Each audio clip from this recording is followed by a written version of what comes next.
Peter. I am wearing nothing but the baking apron and hat. Are you ready to go out and make a plan for the future of Swiftland? Well, maybe I better go to the door and see if she's ready for us, okay?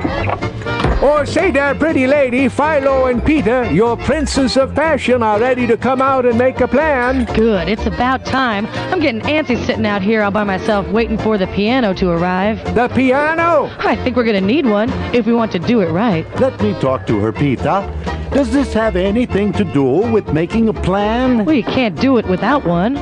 This may sound like a dumb question from a farm boy from not-so-Swiftland, but what do you do with the piano? Well, first, I get on top of it. Holy Lawrence, welcome, and she wants to make a plan on the piano. Look, guys, enough of this fooling around. Now come out from back there and let's get to it. Okay, but first you have to close your eyes, pretty lady. Close my eyes?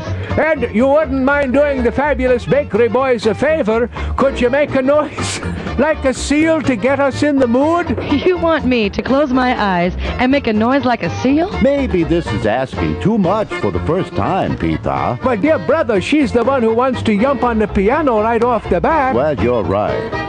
Okay, my brother's got a good idea. Close your eyes and bark like a seal, and we'll meet you on top of the piano.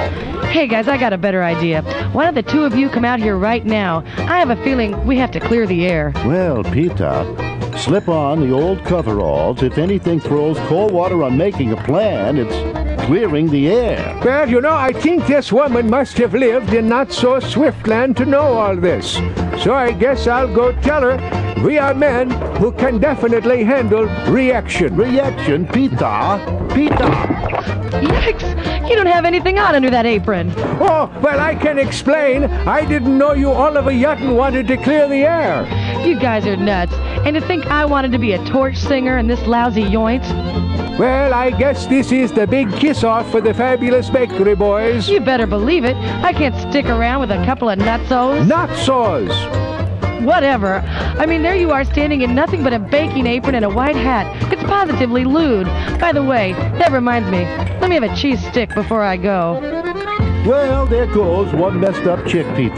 Well, there's no figuring it, Philo. But we got our bakery and now a piano. So why be gloomy when we can yump for joy? Sing it with me, Peter. Oh, I'd be happy to, Philo. You are my baby doll. You are my baby doll. And so we leave those two good-hearted Swiftlanders for now. But who knows, maybe, due to overwhelming response, the boys will pop up again with another adventure of the Fabulous Bakery Boys on the Frank and Mike Radio Theater of the Air.